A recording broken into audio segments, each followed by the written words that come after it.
네, 안녕하세요.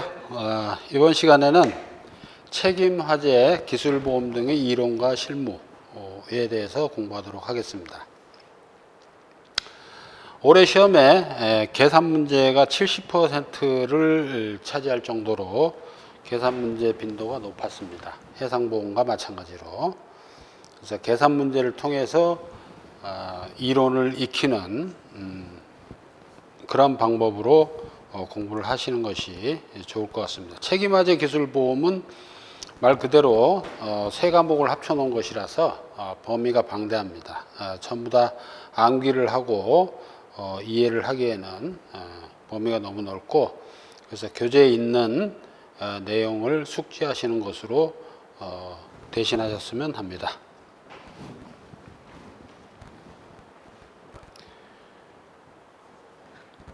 제목은, 시험 과목의 제목은 책임화재 기술보험인데, 그와는 달리 재물보험 중에서 화재보험을 가장 먼저 시작하도록 하겠습니다.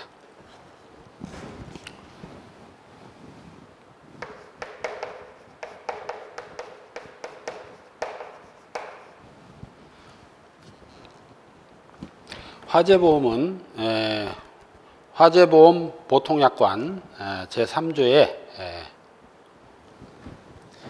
보험 목적물의 화재 손해를 담보한다 이렇게 되어 있습니다. 그래서 다른 보험과 마찬가지로 화재보험에서 담보하는 위험은 바로 화재라는 위험입니다. 여기에 벼락이 포함되어 있습니다. 벼락으로 인한 손해가 포함이 되어 있습니다. 화재보험에서 담보하는 화재는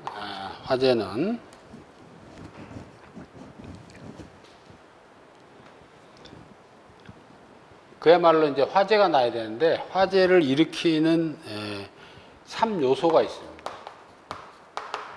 뭐가 있을까요?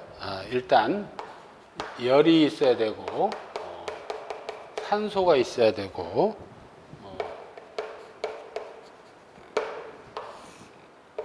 타게 되는 연소가 되는 연료가 있어야 화재가 일어납니다. 그래서 열, 산소, 연료 또는 열, 연료, 산소, 이것을 화재 발생의 3요소다 이렇게 얘기를 하고,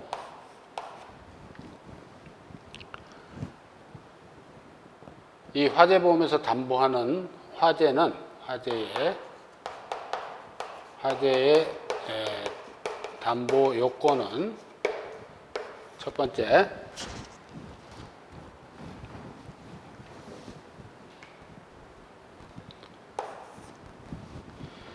불자리를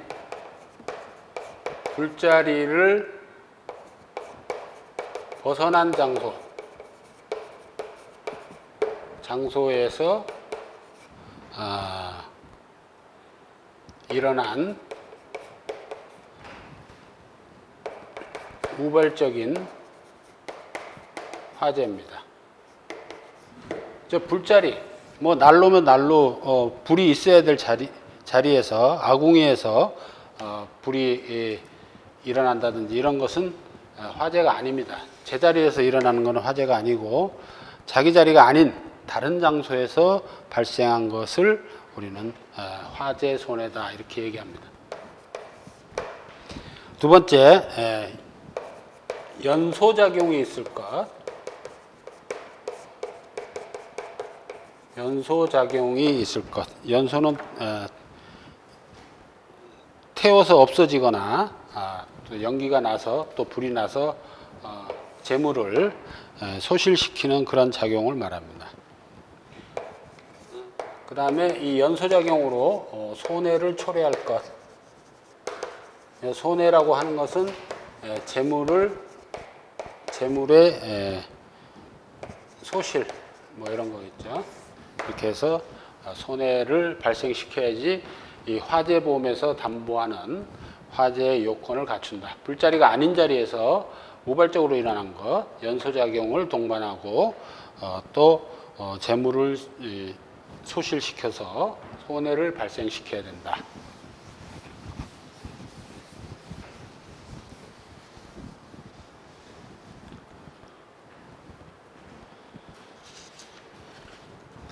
보통 화재보험계약은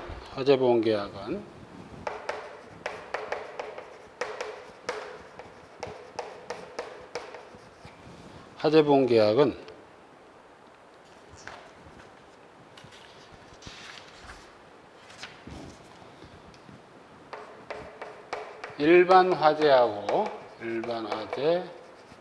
그다음에 주택 화재로 크게 나눌 수 있습니다. 이 주택 화재는 사람이 사는 것이기 때문에 대개 폭발, 파열 사고도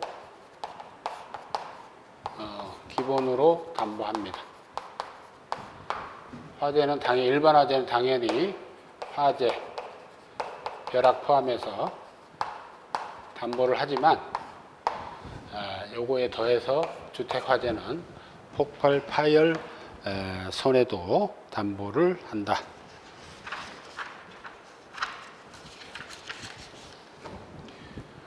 그 다음 페이지 보시면 599페이지입니다. 담보 내용이 있습니다. 담보하는 손해, 담보 손해의 내용, 담보 손해의 내용이 있습니다. 담보 손해의 내용은 화재는 첫 번째, 화재로 인한 직접 손해를 담보하게 됩니다. 두 번째는 화재를 진압하기 위해서 발생한 소방 손해를 담보하게 되어 있고, 세 번째는 피난지에서 발생한 5일 이내, 최초 사고일로부터 피난지에 물건을 옮긴 이후로 5일 이내에 발생한 사고에 대해서 손해에 대해서 담보를 하도록 하고 있습니다.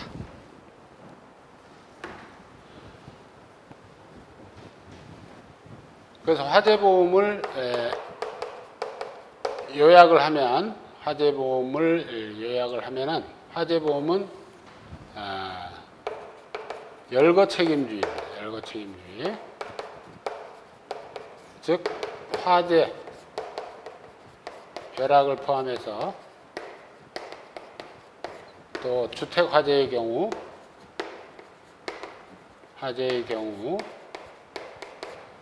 여기다가 폭발, 파열 손해도 담보한다.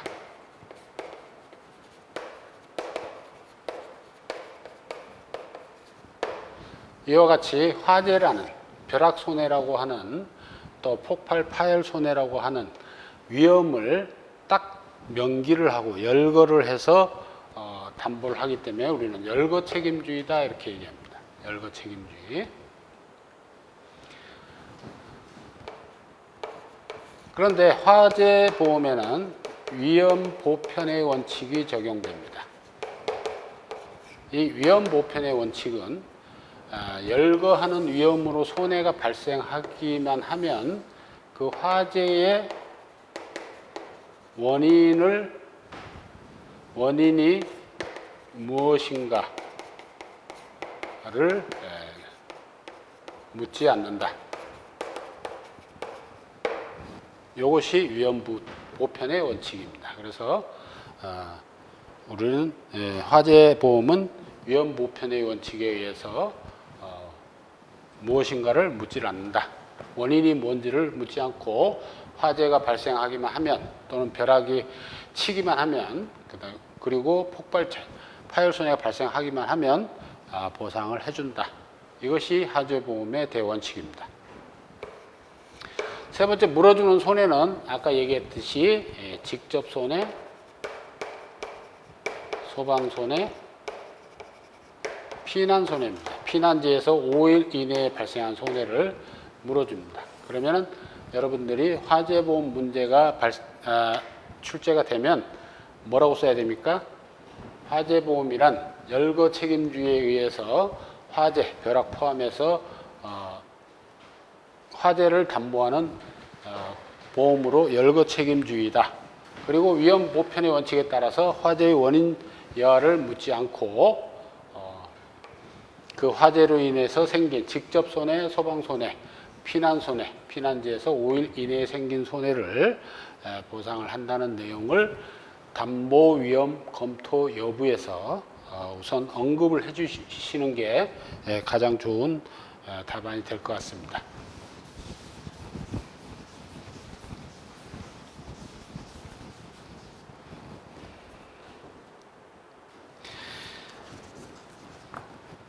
그럼 화재에서 담보하는 것은 화재 보험에서 담보하는 손해는 첫 번째 직접 손해, 소방 손해, 그리고 피난 손해 이렇게 담보한다 그랬죠. 두 번째는 이러한 목적물의 직접 손해, 소방 손해,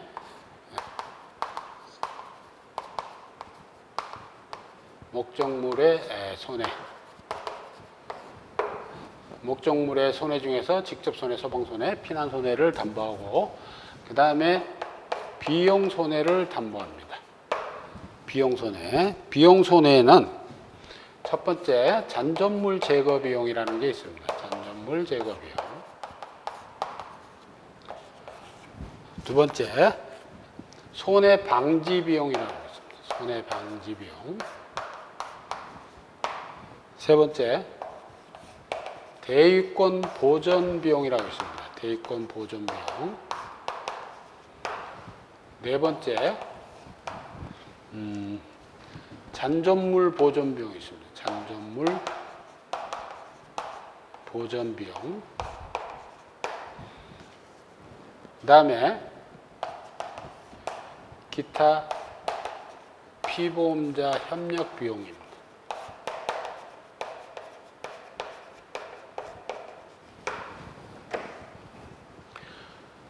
자, 잔존물 제거 비용은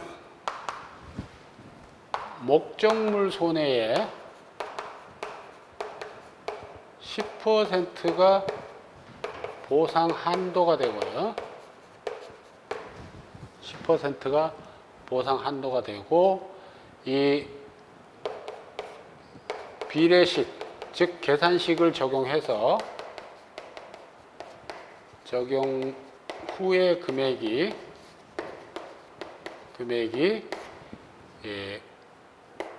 보상 한도의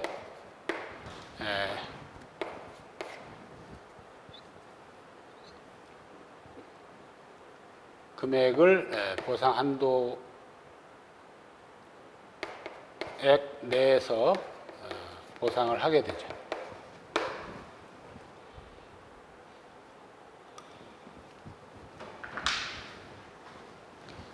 그 다음에 손해방지 비용은 해상보험 시간에도 했지만 첫 시간에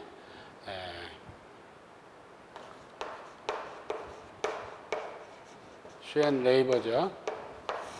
당연히 손해가 발생했을 때 그 확대되거나 손해를 확대되는 것을 방지하거나 손해를 경감시키기 위해서 피보험자가 지출한 합리적이고 타당한 비용을 전액 보상을 해줍니다.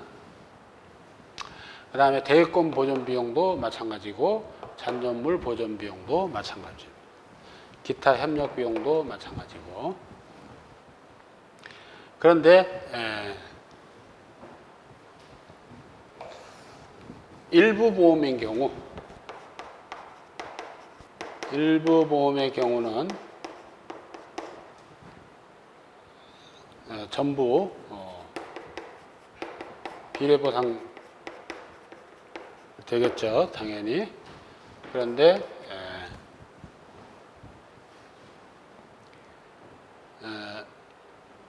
요 잔존물 제거 비용을 제외하고 잔존물 제거 비용은 목적물 손해의 10%를 보상 한도로 계산식 적용 후의 금액을 보상 한도액 내에서 보상을 하는데 하나가 더 있습니다. 목적물 손해와 합하여 가입금액 내입니다. 가입금액 한도로 보상을 해주고, 요 나머지 손해는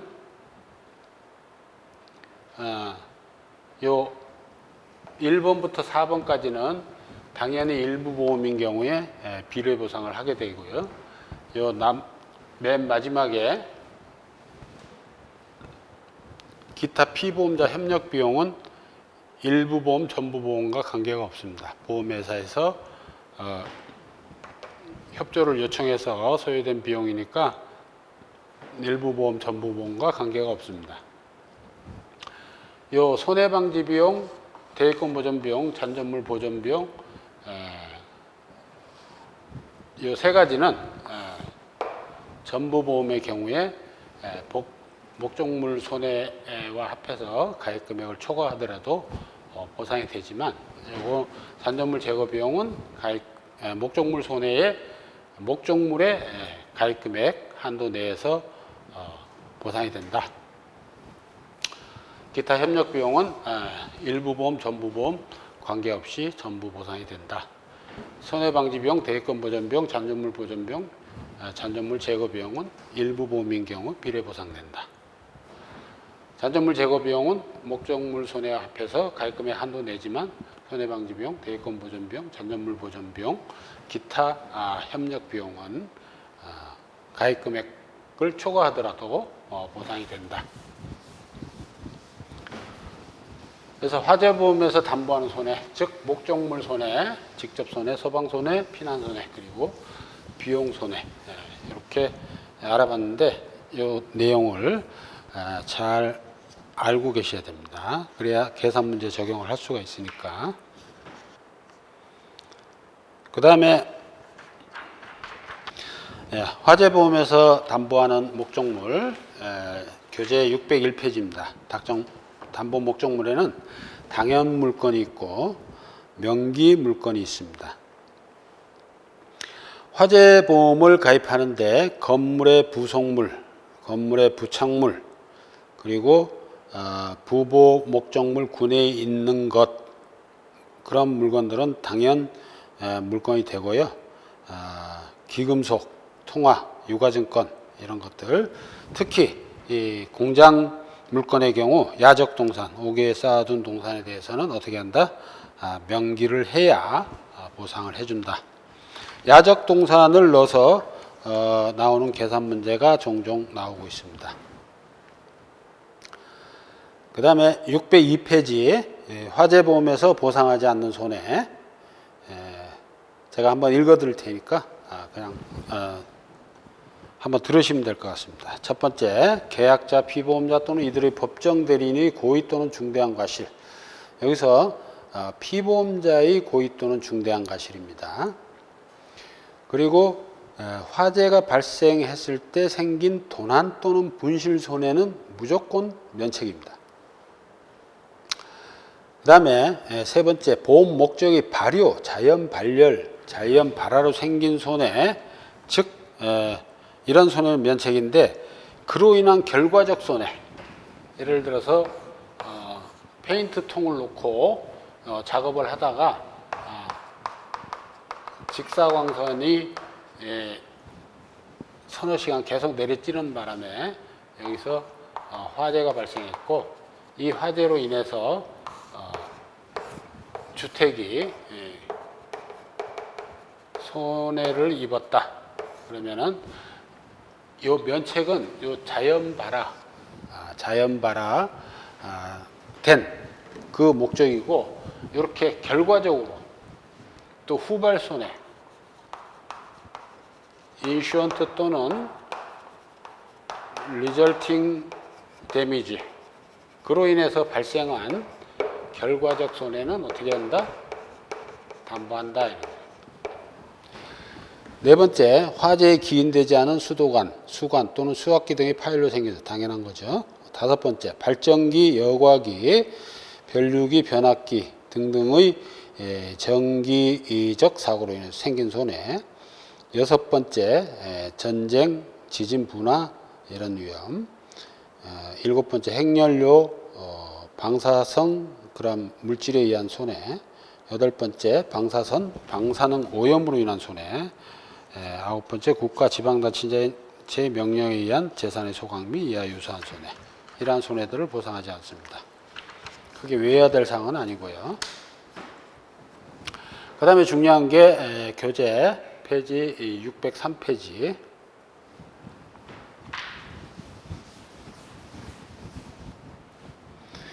지급보험금의 계산 항목입니다. 지급보험금의 계산. 제일 중요하죠. 지급보험금의 계산입니다. 지급보험금의 계산. 603페이지. 첫 번째.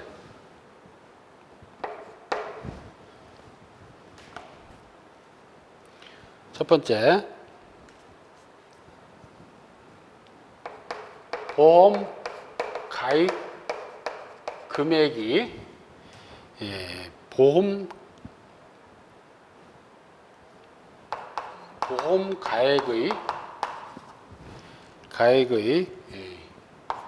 80% 해당액보다 큰 경우, 크거나 같은 경우에는 손해액 전액을 보상합니다. 그런데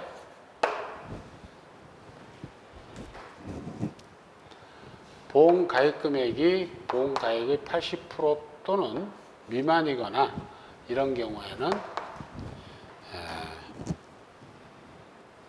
비례보상합니다. 비례보상을 하도록 하고 있습니다.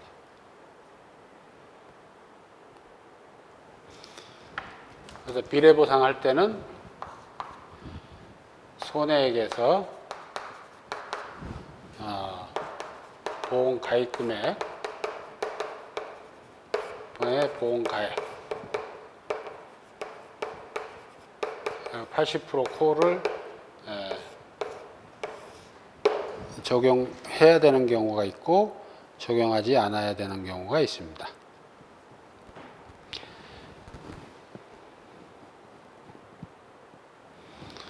그래서 이 손해액을 지급보험금을 계산할 때 이 손해액은 화재보험에서는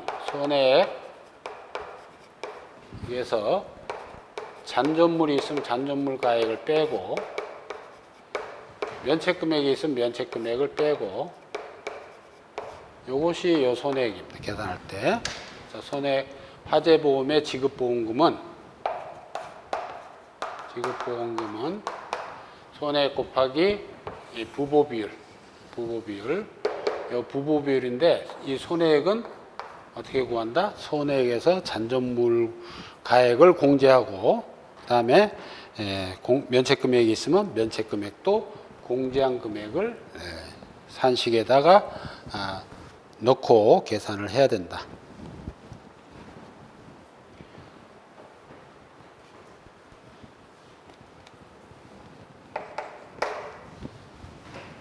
두 번째는 지급 한도입니다. 보험금 등의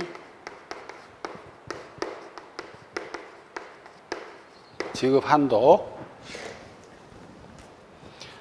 요거는 아까 설명할 때 해드렸던 겁니다. 잔존물 제거 비용. 한 번 더 반복하면 목적물 손해의 10%를 보상한도로 계산식을 적용한 다음에 일부 보험인 경우는 비례식을 적용합니다. 계산식을 적용한 후에 금액을 목적물 손해의 10%를 보상한도로 보상을 해주는데 목적물 손해와 합해서 가입 금액을 초과할 수 없다. 가입 금액 내에서 보상을 해준다. 대위권 보전 비용 또 잔존물 보전 비용, 손해방지 비용, 요거는 일부 보험인 경우에는 비례 보상하지만 전부 보험인 경우에는 목적물 손해와 합하여 가입 금액을 초과하더라도 잔존물 제거 비용과는 달리 보험 가입 금액을 초과하더라도 이 비용가의 합계와 목적물 손해 합계가 이 보험 가입 금액을 초과하더라도 보상을 하도록 돼 있고, 기타 협력 비용은 일부 보험, 전부 보험 따지지 않고 이를 전액 지급하도록 돼 있다. 당연히 보험 가입 금액 이걸 초과하도록 전부 지급하도록 이렇게 되어 있습니다.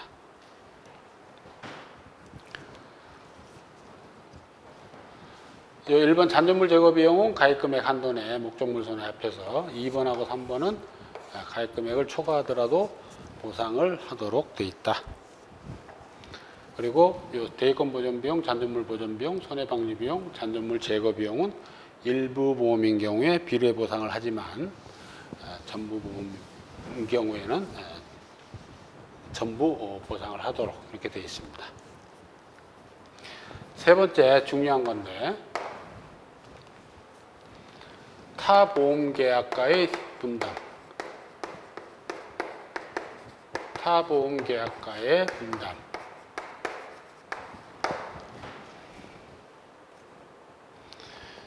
자, 타 보험 계약과의 분담.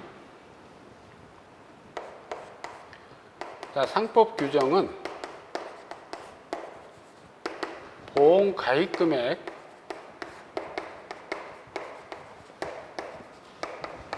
비례 분담 방식에 의해서 분담하도록 하고 있습니다. 계약이 여러 개인 경우 상법의 규정에 따르면 보험가입 금액 비례 분담 방식에 의해서 비례 분담을 하게 돼 있다. 그래서 지급보험금은 손해액에다가, 아까 이 손해액은 뭐라 그랬어요? 손해액에서 잔존물 제거, 잔존물 보전, 잔존물가액 그리고 면책 금액을 뺀 것을 손해액이라고 했습니다. 여기다가 요 가입 금액 합계액이 되겠죠. 가입 금액의 합계액. 여기는 해당 계약의 가입 금액 이렇게 되겠죠. 이런 방식을 쓸 때는, 보험가입 비례 분담 방식을 쓸 때는 모든 조건, 계산식의 적용 조건이 모두 동일한 경우에만 쓸 수가 있고, 계산식의 적용 조건 중에서 단 한 가지라도 틀리게 되면 두 번째 설명할 독립책임액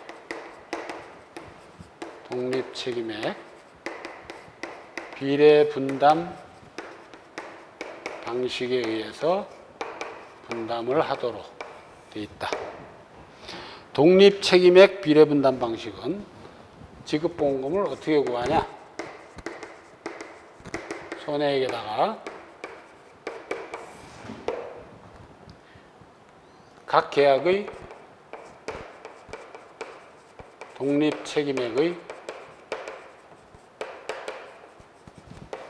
합계액을 해당 계약의 독립책임액이 차지하는 비율에 따라서 보상을 해주게 돼 있죠. 각각의 독립책임액을 구해서 독립책임액을 전체를 합친 금액의 비율대로 보상을 해주게 돼 있고, 여기 손해액도 마찬가지로 손해액에서 잔존물 가액을 빼고 면책 금액을 뺀 그 금액이 되겠습니다. 그래서 이 경우에는 계산식에 적용하는 조건이 모두 동일한 경우에는 보험가입 금액 비례 분담 방식, 그리고 조건이 하나라도 틀리면, 예를 들어서 뭐 면책 금액이 틀린다든지 조건이 틀리면 바로 독립책임액 비례 분담 방식을 적용해서 보험금을 산정하도록 하고 있습니다. 타보험 계약과의 분담, 계약과의 분담. 세 번째, 임차인 화재보험. 화재보험. 네 번째, 소유자 화재보험.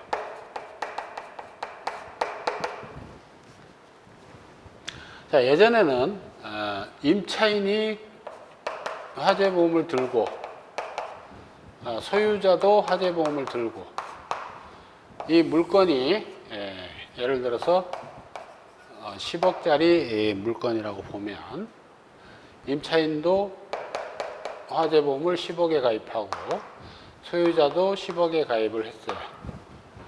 그런데 화재가 나가지고 10억의 손해가 생겼다, 전손이다. 그러면은 전에는 10억 여기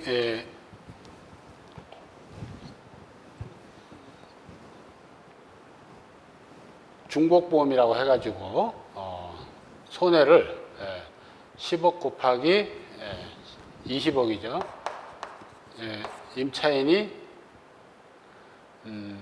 임차인 화재보험에서 5억 물어내고 소유자 화재보험에서 마찬가지로 5억을 물어냈어요. 그러면 이 소유자 화재보험에서 보면 만약에 이 화재가 임차인의 잘못으로 화재가 발생했다, 임차인이 배상 의무자다라고 봤을 때 이 소유자 화재보험 측에서는 임차인의 잘못으로 이 물건이 소실을 됐는데 아무 잘못도 없는 소유자 보험인 내가 5억을 물어줬으니까 5억을 내놓으시오, 이렇게 구상권을 행사를 했습니다. 그러면 이 임차인은 10억짜리 물건에 10억을 들어놓고도 5억밖에 배상을 못 해주고 5억은 자기 돈으로 재산상의 손해를 봐야 되는 그러한 경우가 비일비재했습니다. 그래서 2019년도에 바뀐 규정이 바로 지금 공부하는 임차인 화재보험과 소유자 화재보험의 관계입니다. 그럼 마찬가지 예로 10억짜리 물건을 임차인의 잘못으로 화재가 발생했고 임차인도 10억에 들었고 소유자도 10억에 들었으면 바뀐 규정에 의하면 임차인이 배상 의무자인 경우에 임차인 화재보험으로 전액 보상을 하고 초과되는 금액이 있으면 그 초과되는 손해에 대해서만 소유자 화재보험에서 보상하고 그 금액을 임차인에게 구상하도록 하는 내용이 바로 3번 임차인 화재보험 계약의 경우, 4번 소유자 화재보험의 경우. 이렇게 해서 예전에 불합리한 규정이 고쳐졌고 임차인 화재보험에서 우선적으로 보상하도록 그렇게 하고 있습니다. 이 내용은 여러 가지 응용을 해서 올해 시험 문제도 이렇게 나왔습니다. 그러니까 유심하게 잘 이해를 해 주시기 바랍니다. 우선 보상한다. 그리고 우선 보상하되 그 초과되는 손해에 대해서만 보상한다. 초과되는 손해에 대해서만 소유자 화재보험에서 보상하고 그 초과되는 손해에 대해서만 임차인에게 구상을 하도록 이렇게 바꿨습니다.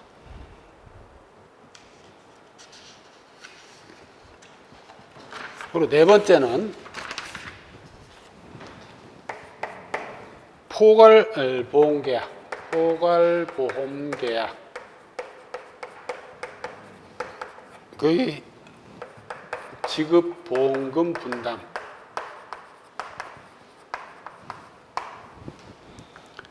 포괄보험계약의 지급보험금 분담. 이제 예를 들면 건물, 기계 이것을 포괄해서 예를 들어서 뭐 10억의 보험을 가입했다. 이런 경우에는 요 각각의 보험가액을 산출해서 이렇게 보험가액 금액을 나눠줘야 됩니다. 비례 배분해서 보상 처리를 하도록 되어 있습니다.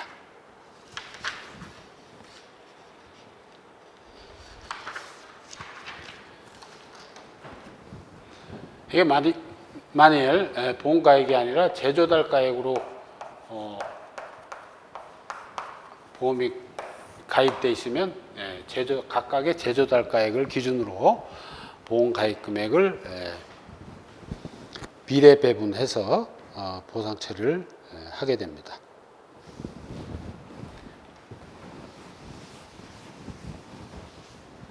그 다음에 5번째, 화재보험의 유형별 지급보험금 계산식에서 화재보험의 유형별 지급보험금 계산식에서 화재보험의 유형별 지급보험금 계산식에서 첫 번째가 주택화재. 주택화재는 폭발 파열 손해까지도 담보한다 그랬습니다. 일반 화재의 일반 물건, 그리고 장기화재. 장기화재의 공장 물건. 이 세 가지는요, 주택화재, 일반 화재, 일반 물건. 잘 외워두세요. 주택화재 보험, 일반 화재 보험의 일반 물건, 장기화재 보험의 공장 물건. 기계나 이런 것을 설치해서 무언가를 만들어내고 생산하는 것은 다 공장 물건입니다. 그리고 어떤 물건을 보관하거나 물류창고처럼 중간을 잠깐 보관 또는 저장했다가 내보내는 그런 시설들은 다 일반 물건입니다. 이런 경우에는 무조건 지급보험금을 계산할 때 지급보험금은 손해액에서 뭐라 그랬죠? 잔존물 가액을 빼고 공제금액을 뺀 금액에다가 무조건 어떻게 하라고 했죠? 보험가입금액 대비 보험가액을 계산할 때 이 보험가액에다 무조건 80% 공동보험 비율을 곱해주라 이런 얘기입니다. 곱해주라 이런 얘기예요. 그래서 80% 이상만 보험에 가입되어 있다면 보험가액의 80% 이상만 보험에 가입되어 있다면 전액 실손보상을 받을 수 있도록 주택화재, 일반화재, 일반물건, 장기화재, 공장물건의 경우에는 80% 공동보험 비율을 적용하도록 되어 있다. 그런데 이 중에서 제외되는 거 일반화재, 공장물건, 또 일반 공장물건, 그 다음에 일반 화재, 공장물건의 재고자산, 또 장기화재의 재고자산, 재고동산. 자, 일반 화재의 공장물건과 일반이든 장기든 재고자산의 경우에는 볼 것도 없이 지급보험금을 계산할 때 손해액에서 잔존물 가액을 빼고 공제금액을 빼는 것까지는 똑같은데 여기서 보험가액을 산출할 때 이 보험가액에다가 80% 코인슈어런스를 적용하지 않는다. 장기든 일반이든 모든 보험의 공장물건과 모든 보험의 재고자산, 장기화재의 공장물건, 일반화재, 일반물건, 주택화재 이 세 가지 경우를 뺀 나머지 일반화재, 공장물건, 재고자산, 장기화재의 재고자산의 경우에는 80% 코를 적용하지 않고 반드시 비례보상을 하도록 이렇게 되어 있다. 그 다음에 세 번째, 제조달가액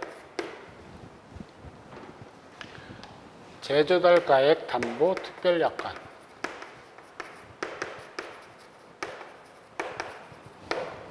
제가 그동안에는 여러분들한테 이 앞에 이런 이론적인 것들을 하지 않고 바로 계산식으로 이렇게 사례 문제 풀이부터 시작을 했는데, 그때 계산식에서 이런 이론들이 계속 반복되기 때문에 그런 방식을 택했었는데, 지금부터는 한 번 더 설명하고 사례 문제 때 계속 복습이 되도록 설명을 드리고 있습니다. 제조달 가액 담보 특별약관에 가입을 하게 되면요,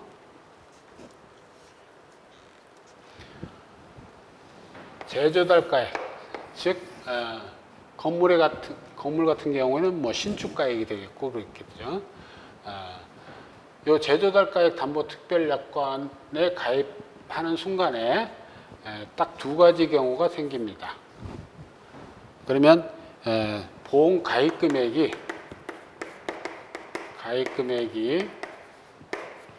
제조달가액의 80% 이상이냐, 80% 이상이냐, 아니면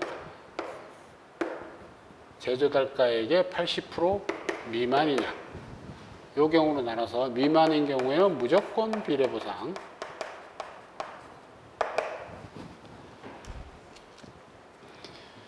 이상인 경우에는 무조건 실손보상이 아니고 제조달가액 기준으로 보상을 한다. 그래서 이때는 제조달가액 기준으로 손해액 전액을 보상하고 80% 이상만 가입되어 있으면, 여기는 일반 보험하고 달리 제조달가액 담보특별약관이기 때문에 제조달가액의 80% 이상이 보험에 가입되어 있어야 됩니다.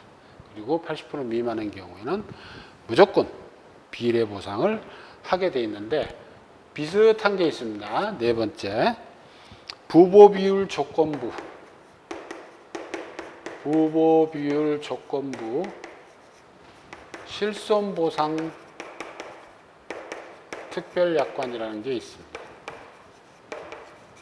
부보비율 조건부 실손보상 특별약관이라는 게 있습니다. 이 부보비율 조건부 실손보상 특별약관은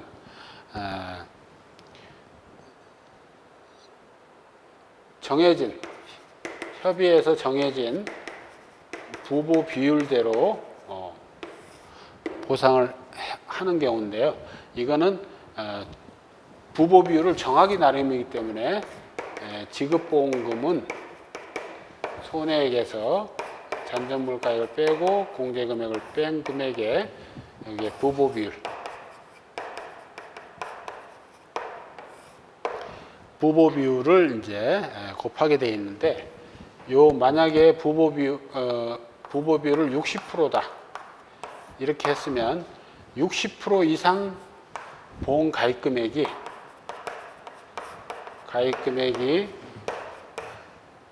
보험 가액의 60% 이상 되면 무조건 실손보상,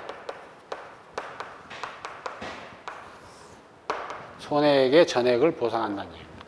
만약에 60% 미만이다 그렇다 하더라도 지급보험금은 부보 비율에 보험 가입 금액, 보험 가액 60% 정한 60% 비율을 곱해준다. 그래서 요 제조달가액 담보 특별약관의 80% 이상이냐 80% 미만이냐와는 좀 다른 내용의 부보 비율 조건부 실손보상 특별약관이 됩니다.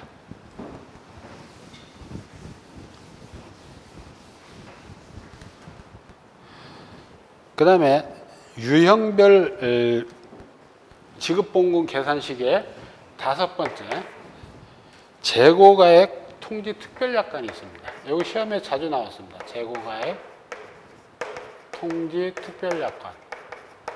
쓰라고도 나오고 계산식도 나오고 합니다. 재고가액 통지 특별약관. 그럼 정상적으로 통지한 경우, 정상 통지, 당연히 실손보상 하겠죠. 두 번째, 이 재고가액은요, 여기서 말한 제조달가액하고는 다른 의미인데, 재고자산 자체가 계속 도는 상품이기 때문에 무조건 제조달가액이 됩니다. 제조달가액이.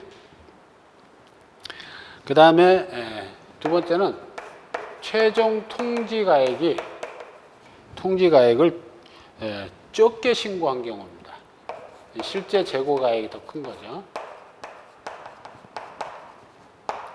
자, 두 번째, 최종 통지 재고가액이 실제 재고가액보다 적은 경우에 지급보험금은 손해하고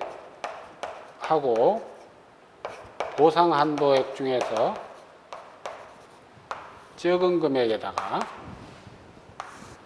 최종 통지 재고가액, 이 최종 통지 가액을 작성 당시에 실제 재고가액으로 나눠서 비례 보상을 하게 돼 있고요. 세 번째는 통지를 하지 않은 경우. 통지를 하지 않은 경우에는 지급보험금이 어떻게 되냐? 손해액과 마찬가지로 보상 한도액 중 적은 금액 곱하기 여기에 언젠가 통지된 금액이 있을 거예요. 최종 통지 재고가액 그리고 보상 한도액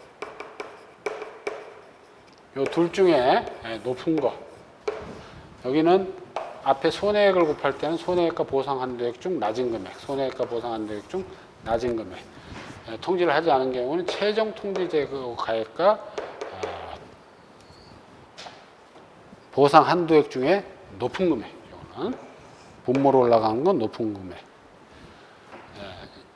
이 두 번째, 최종 통지 재고가액이 실제 재고가액보다 적을 때는 최종 통지 재고가액을 분자로 놓고 그 최종 통지 재고가액을 작성할 당시의 실제 재고가액을 분모로 놓고 계산을 했는데 최종 통지를 하지 않은 경우에는 최종 통지 재고가액과 보상 한도액 중에서 높은 금액을 분자로 놓고 분모에는 사고 당시의 실제 재고가액을 대입해서 비례 보상을 하도록 이렇게 규정이 되어 있다.